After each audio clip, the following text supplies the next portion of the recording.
السلام عليكم ورحمة الله وبركاته. awoodaha aad ku noqon karto shakhsi heer sare ah.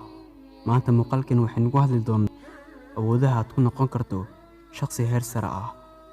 intana muuqaalka gudguna haddii aad nagu cusub tahay subscribe dheh, haddaad ka mid tahay asxaabta like dhac ku sii si aan u soo badno muuqaalada noocan oo kaleeta ah. waad mahadsantihiin saaxiibayaal. haddaba ka bogshaha bun muuqaalkani.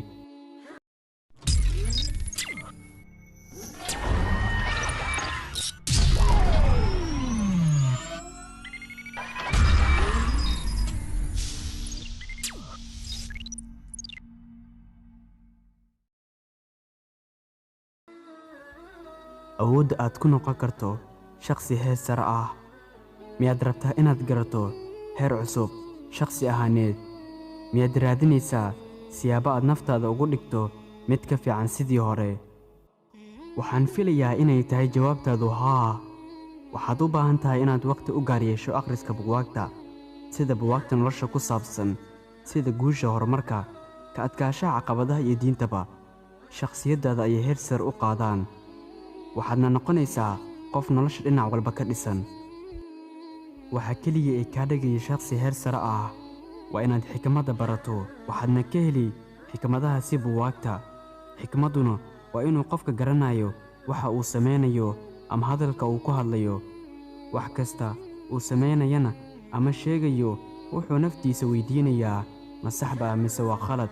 haddii ay tahay sax, maxaan ka faa'iidayaa? haddii ay tahay khaladna waan isaga dhaqaaqayaa ama waan iskaga tegayaaba. waa sida adigu u taqaano markaasiba. diyaar ma u tahay inaad dadka u samayso si togan?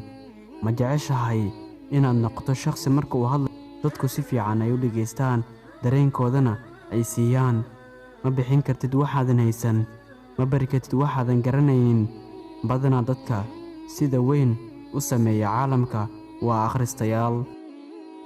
haddii aad doonayso inaad ogaato sida dadka loo saameeyo quluubtooda ku beerato, waxaa lagaa doonaya inaad akhriska badiso badanaa. inta aad buugta akhrinaysana waxaad nuugaysaa fikrado iftiimiya qalbigaaga, xikmado iyo araahyo, aragtiyo aqoon. noloshaaduna waxay bilaabaysaa inay tarjunto aqoon iyo fikradaha ficil. waxaad noqon qofka marka uu hadlayo dadku afkiisa wada eegaan, ilaa wixii aad buugga soo akhrisay oo xikmado iyo aqoon ahaa ayaad ku hadlaysaa. waxaan soo gaarnay gabagabadii muuqaalka. haddii aad ka heshay like saar oo gaarsii saaxiibadaada si aan u helno saaxiibo sidaadoo kaleeta ah. waad mahadsantihiin saaxiibayaal. intaan ku kulmi doono tani muuqaalkeen xiga. fii amaanillaah. wassalaamu calaykum waraxmatullaahi wabarakaatuh.